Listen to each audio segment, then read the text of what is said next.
Everyone, online classes, class 9, subject science, chapter 4, part 2, drawbacks of Rutherford's model of the atom.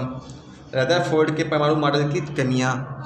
The revolution of the electron in a circular orbit is not expected to be stable. Any particles in a circular orbit would undergo accelerations.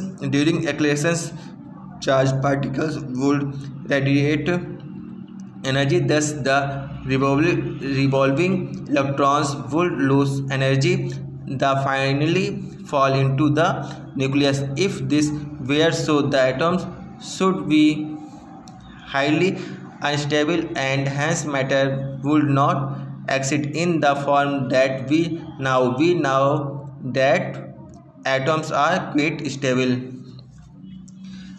अब वर्तुलाकार मार्ग में चक्कर करते हुए electron के स्थायी हो पाना संभावित नहीं है. कोई भी अवशेषित कण अब गोलाकार कक्ष में त्वरित होगा. त्वरण के दौरान अवशेषित कणों से ऊर्जा का विकिरण होगा. इस प्रकार स्थायी कक्ष में घूमता हुआ इलेक्ट्रॉन अपनी ऊर्जा विकृत करेगा और नाभिक से टकरा जाएगा. अगर ऐसा होता है तो परमाणु अस्थिर होता है, जबकि हम जानते हैं कि परमाणु स्थायी होता है. Bohr's model of atom. Bohr का पारमाणविक मॉडल. In order to overcome the objection raised against Rutherford's models of the atom, Niels Bohr put forward the following postulates about the model of an atom. First, only certain special orbits known as discrete orbits of electrons are allowed inside the atom. Second, while revolving in discrete orbits, the electrons do not radiate energy. अब Rutherford का model पर उठी आपत्तियों को दूरी करने के लिए नील्स बोर ने परमाणु की संरचना के बारे में निम्नलिखित अवधारणाएं प्रस्तुत की है. फर्स्ट, इलेक्ट्रॉन केवल कुछ निश्चित कक्षाओं में ही चक्कर लगा सकते हैं, जिन्हें इलेक्ट्रॉन की विभक्त कक्षा कहते हैं. सेकंड है, जब इलेक्ट्रॉन इस विभक्त कक्षा में चक्कर लगाते हैं तो उनकी ऊर्जा का विकिरण नहीं होता है.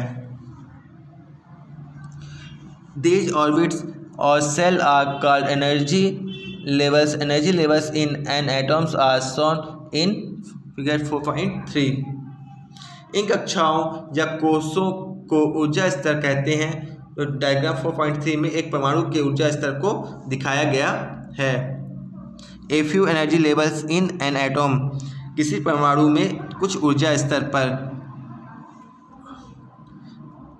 These orbits of cell are represented by the letters K, L, M, N और the numbers n = 1, 2, 3, 4. यह कक्षाएं या कोष K, L, M, N या कक्षाओं संख्याओं में 1, 2, 3, 4 के द्वारा दिखाई जाती हैं. Neutrons. In 1932, J. Chadwick discovered another subatomic particle which had no charge and a mass nearly equal to that of a proton. It was eventually named as neutron. Neutrons are present in the nucleus of all atoms except hydrogen. In general, a neutron is represented as n. The mass of n atoms is therefore given by the sum of the masses of protons and neutrons present in the nucleus. Newton. 1932 में जे Chadwick ने एक और अपरमाणुविक कण को खोज निकाला जो अनावेशित और द्रव्यमान में प्रोटॉन के बराबर था, अतः इसका नाम न्यूट्रॉन पड़ा. हाइड्रोजन को छोड़कर ये सभी परमाणुओं के नाभिक में होते हैं. सामान्यतः न्यूट्रॉन को n से दर्शाया जाता है. परमाणु का द्रव्यमान नाभिक में उपस्थित प्रोटॉन और न्यूट्रॉन के द्रव्यमान के योग के द्वारा प्रकट किया जाता है. How are electrons distributed in different orbits? Cells. विभिन्न कक्षाओं में इलेक्ट्रॉन कैसे वितरित होते हैं। The distribution of electrons into different orbits of an atoms was suggested by Bohr and Bury. The following rules are followed for write the number of electrons in different energy level और shell. परमाणुओं के विभिन्न कक्षाओं में electron का वितरण के लिए बोर और बरी से कुछ नियम प्रस्तुत किए, जिसे बोर और बरी स्कीम के नाम से जाना जाता है। The maximum number of electrons present in a cell is given by the formula 2n², where each n is the orbit number or energy level index 1, 2, 3. Hence, the maximum number of electrons in different cells are as follow. First orbit or K cell will be to the maximum. Second number, the maximum number of electrons that can be accommodated in the outermost orbit is 8. Third, electrons are not accommodated in a given cell unless the inner cells are filled, that is, the cell are filled in a step-wise manner. इन नियमों के अनुसार किसी कक्षा में उपस्थित अधिकतम electron की संख्या को सूत्र 2n² से दर्शाया जाता है, जहां n कक्षा की संख्या या ऊर्जा स्तर है। इसलिए इलेक्ट्रॉन की अधिकतम संख्या पहले कक्ष या के कोष में होगी। सेकंड नंबर क्या है? सबसे बाहरी कोष में इलेक्ट्रॉनों की अधिकतम संख्या 8 से हो सकती है। थर्ड नंबर, किसी परमाणु के दिए गए कोष या इलेक्ट्रॉन तब तक स्थान नहीं लेते हैं जब तक कि उससे पहले वाले भीतरी कक्ष पूर्ण रूप से भरे नहीं जाते। इससे स्पष्ट होता है कि कक्षाएं क्रमानुसार घटती हैं। Atomic structure of the first 18 elements is so schematically in figure 4.4। पहले 18 तत्वों की परमाणु संरचना की व्यवस्था चित्र को 4.4 में दिखाया गया है। Valency संयोजकता। We have learnt how the electrons in an atoms are arranged in different cells orbits. The electrons present in the outermost cell of an atoms are known as the valence electrons. हम पढ़ चुके हैं कि परमाणु की विभिन्न कक्षाओं या कोषों में इलेक्ट्रॉन किस प्रकार व्यवस्थित होते हैं। किसी परमाणु की सबसे बाहरी कक्षा में उपस्थित इलेक्ट्रॉनों को संयोजकता इलेक्ट्रॉन कहा जाता है। From the Bohr-Bury scheme, we also know that the outermost cell of an atom can accommodate a maximum of 8 electrons. It was observed that the atoms of elements having a completely filled outermost cell show little chemical activity. In other words, their combining capacity or valency is 0. Of these inert elements, the helium atoms has 2 electrons in its outermost cell, and all other elements have atoms with 8 electrons in the outermost cell. अब बोर-बरी scheme से हम जानते हैं कि किसी परमाणु का वाहकतम कक्ष अधिकतम 8 इलेक्ट्रॉन रख सकता है। यह देखा गया है कि जिन तत्वों के परमाणुओं की वाहकतम कक्ष पूर्ण रूप से इलेक्ट्रॉन 8 से भरे होते हैं, वो रासायनिक रूप से सक्रिय नहीं होते हैं। दूसरे शब्दों में, ऐसे तत्वों को संयोजन शक्ति या संयोजकता शून्य होती है। इन अक्रिय तत्वों में से हीलियम परमाणु की वाहकतम कक्ष में 2 इलेक्ट्रॉन होते हैं और अन्य में 8 होते हैं। The combining capacity of the atoms of other elements, that is their tendency to react and form molecules with atoms of the same or different elements, was thus explained as an attempt to attain a fully filled outermost cell. An outermost cell which had 8 electrons was said to possess an octet. Atoms would thus react so as to achieve an octet in the outermost cell. This was done by sharing, gaining or losing electrons. The number of electrons gained or lost or shared so as to make the octet of electrons in the outermost cell gives us directly the combining capacity of the elements that is the valency discussed in the previous chapter. For example, hydrogen, lithium, sodium atoms contain 1 electron each in their outermost cell. Therefore, each one of them can lose 1 electron, so they are said to have valency of 1. Can you tell what is valency of magnesium and aluminum? It is 2 and 3 respectively, because magnesium has 2 electrons in its outermost cell and aluminum has 3 electrons in its outermost cell.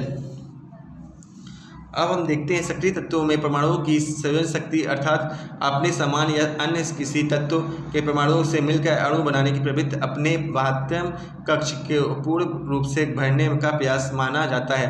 8 electron वाले सबसे बाहरी बाह्यतम कक्ष में अष्टक माना जाता है। परमाणु अपने अंतिम कक्ष में अष्टक प्राप्त करने के लिए क्रिया करते हैं। यह आपस में इलेक्ट्रॉन की साझेदारी करते हैं और उनका ग्रहण करने या उनको त्याग करने से होता है।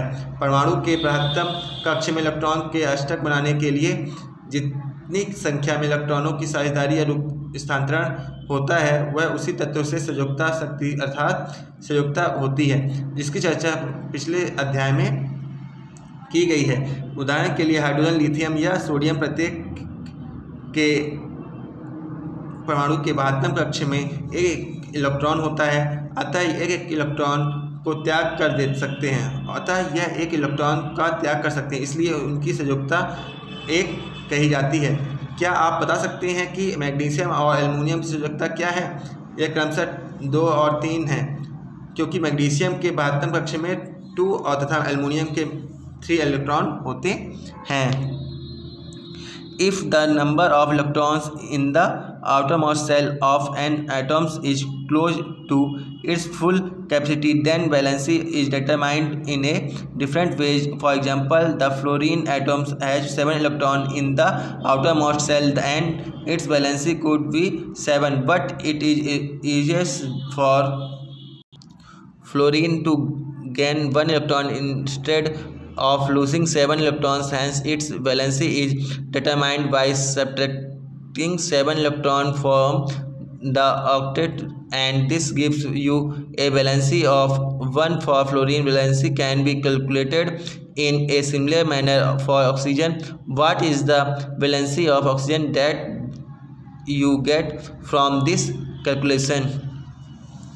अब यदि किसी परमाणु के बृहत्तम कक्ष में इलेक्ट्रॉन की संख्या उसकी क्षमता के अनुसार लगभग पूरी है तो संयोजकता एक अन्य प्रकार से प्राप्त की जाती है।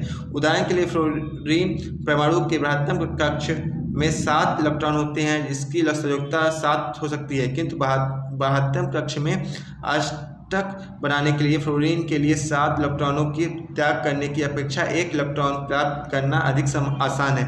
अतः इसकी संयोजकता अष्टक में से 7 घटाकर प्राप्त की जाती है और इस तरह के फ्लोरीन की संयोजकता 1 है। ऑक्सीजन की संयोजकता का परिकलन भी इसी प्रकार किया जा सकता है। इस परिकलन में ऑक्सीजन की संयोजकता कितनी होगी? Therefore, an atom of each element has a definite combining capacity called its valency. The valency of the first 18 elements is given in the last column of table 4.1. अतः प्रत्येक तत्व के परमाणु की एक निश्चित संयोजन शक्ति होती है जिसे संयोजकता कहते हैं। पहले 18 तत्वों की संयोजकता सारणी 4.1 में अंतिम स्तंभ में दी गई है। Table 4.1 combinations of atoms of the first 18 elements with electron distributions in various cell. विभिन्न सेलों में इलेक्ट्रॉन के वितरण के साथ पहले 18 तत्वों के परमाणु का संयोजन। नेम ऑफ एलिमेंट्स नेम लिखे हुए हैं, symbol, atomic number, number of protons, number of neurons, number of electrons, distribution of electrons, valency. ये पूरा आप देखिए, इसको लर्न करिए और अपनी कॉपी में लिखिए। Atomic number and mass numbers. Atomic numbers. अब we know that protons are present in the nucleus of an atom. It is the number of protons of an atom which determines its atomic numbers. It is denoted by Z.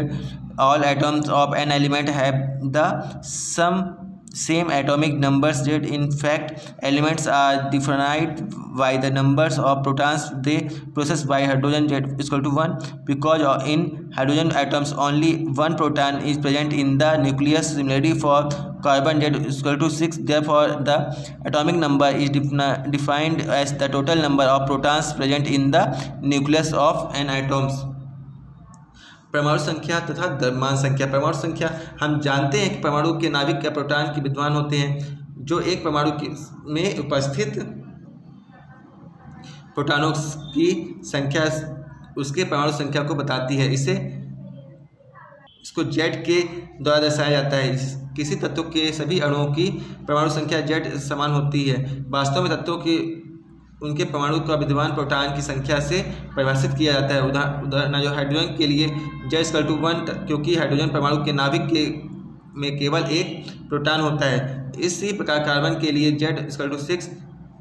इस प्रकार एक परमाणु के नाभिक में उपस्थित proton की कुल संख्या को परमाणु संख्या कहते हैं। मास नंबर्स। द्रव्यमान संख्या। After studying the properties of the sub atomic particles of an atom, we can conclude that mass of an atom is practically due to protons and neutrons alone. These are present in the nucleus of an atom. Hence, protons and neutrons are also called nucleons. Therefore, the mass of an atom resides in its nucleus. For example, mass of carbon in 12 mu because it has 6 protons and 6 neutrons. 6 mu plus 6 mu is equal to 12 mu. Similarly, the mass of aluminium is 27 mu, 13 protons and is 30 protons plus 14 neutrons. The mass number of defined as the sum of the total number of protons and neutrons present in the nucleus and of an atom. In the notations for an atom, the atomic numbers, mass number and symbol of the element are to be written as mass number, symbol of elements, atomic numbers. अब द्रव्यमान संख्या। एक परमाणु के अपरमाणुक कणों के अध्ययन के बाद हम यह निष्कर्ष पर पहुंच सकते हैं कि व्यवहारिक रूप से परमाणु का द्रव्यमान उसमें विद्यमान प्रोटॉन और न्यूट्रॉन के द्रव्यमान के कारण होती है।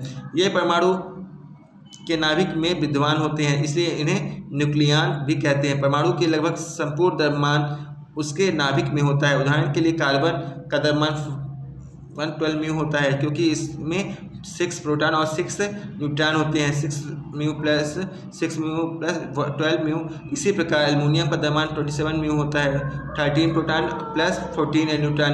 एक परमाणु के नाभिक में उपस्थित प्रोटॉन और न्यूट्रॉन की कुल संख्या के योग का द्रव्यमान संख्या कहा जाता है। किसी परमाणु को दर्शाने के लिए परमाणु संख्या, द्रव्यमान संख्या और तत्व का प्रतीक इस प्रकार से लिखा जाता है, जो मास numbers, symbol of elements, atomic numbers. परमाणु की संरचना। आइसोटोप्स। समस्थानिक।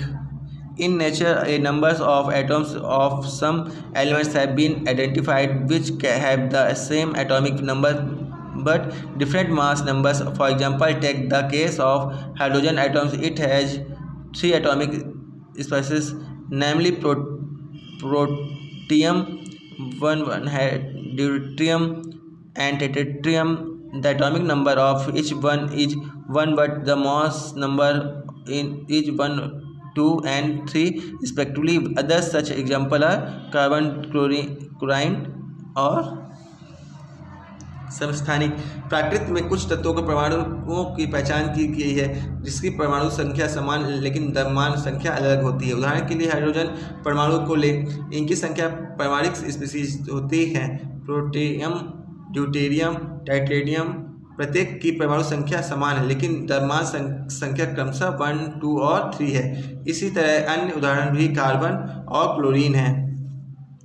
On the basis of these example, isotopes are defined as the atoms of the same elements having the same atomic number but different mass numbers. Therefore, we can say that there are 3 isotopes of hydrogen atoms, namely plutonium, deuterium and tritium. अब इन उदाहरण के आधार पर समस्थानिकों को इस प्रकार परिभाषित किया जा सकता है, एक ही तत्व के परमाणु जिनकी परमाणु संख्या समान लेकिन द्रव्यमान संख्या भिन्न होती है। इसी तरह हम कह सकते हैं कि हाइड्रोजन परमाणु के 3 समस्थानिक प्लूटोनियम, ड्यूटेरियम और ट्रिटियम होते हैं। Many elements consist of a mixture of isotopes. Each isotope of an element is a pure substance. The chemical properties of isotopes are similar, but their physical properties are different. बहुत से तत्वों में समस्थानिक का मिश्रण भी होता है। किसी तत्व के प्रत्येक समस्थानिक शुद्ध पदार्थ होता है। समस्थानिकों के रासायनिक गुण समान लेकिन भौतिक गुण अलग अलग होते हैं। Chlorine occurs in nature in 2 isotopic forms with masses 35 μ and 37 μ in the ratio of 3:1. Obviously, the question is what should we take as the mass of chlorine atoms? Let's find out. प्राकृत में chlorine 2 समस्थानिक रूपों में पाया जाता है, जिसका द्रव्यमान 35 μ तथा और 37 μ और 3:1 के अनुपात होते हैं। अब यह प्रश्न उठता है कि किस द्रव्यमान को क्लोरीन परमाणु के द्रव्यमान मानना चाहिए। आइए अब हम पता करते हैं। The mass of an atom of any neutral element is taken as the average mass of all the naturally occurring atoms of that element. If an element has no isotopes, then the mass of its atoms would be the same as the sum of protons and neutrons in it. But if an element occurs in isotopic forms, then we have to know the percentage of each isotopic form and then the average mass is calculated. अब प्राकृतिक में chlorine 2 समस्थानिकों के रूप में पाया जाता है। किसी प्राकृतिक तत्व के एक परमाणु का द्रव्यमान उस तत्व के विद्यमान सभी प्राकृतिक रूप से पाए जाने वाले परमाणुओं के औसत द्रव्यमान के बराबर होता है। अगर किसी एक तत्व का कोई समस्थानिक नहीं है तो परमाणु का द्रव्यमान उससे उपस्थित प्रोटॉन और न्यूट्रॉन के द्रव्यमान का योग होता है। लेकिन अगर एक तत्व समस्थानिक रूप से उपस्थित होता है तो हम प्रत्येक समस्थानिकों रूप से प्रतिशत जानना होगा कि औसत द्रव्यमान की गणना हमें करनी चाहिए। This does not mean that any one atom of chlorine has a fractional mass of 35.5 μ. It means that if you take a certain amount of chlorine, it will contain both isotopes of chlorine and the average mass is 35.5 μ. इसका मतलब यह नहीं है कि chlorine के परमाणु का द्रव्यमान एक विभेदात्मक संख्या 35.5 μ है।